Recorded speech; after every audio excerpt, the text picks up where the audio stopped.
కొంతకాలంగా అంటే 21వ తేదీ ఒక అడ్వర్స్ న్యూస్ ఐటమ్ అపియర్ అయింది మనకి. ఎందుకంటే కృష్ణా నది కలుషితం అయిపోయింది. Green and blue colour water తోని ఇక్కడ కృష్ణా తంగెడ మరియు పరిసర గ్రామ ప్రజలందరూ ఇబ్బందులు ఎదుర్కొంటున్నారు అని చెప్పి మనకు ఒక ఎలక్ట్రానిక్ మీడియా త్రూ మేబీ తెలుసుకున్నాము, కలెక్టర్ గారి త్రూ.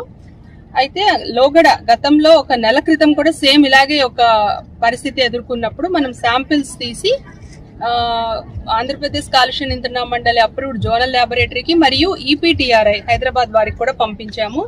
అందులో మనకి కెమికల్ కంటామినేషన్ ఏ విధంగా లేదు అనేది తేలింది. ఈపీటీఆర్ఐ వాళ్ళ రిపోర్ట్స్ కూడా సేమ్ అదే మ్యాచ్ అయినాయి మనకి.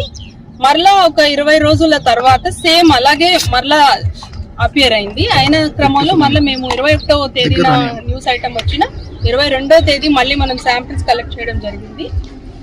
దాని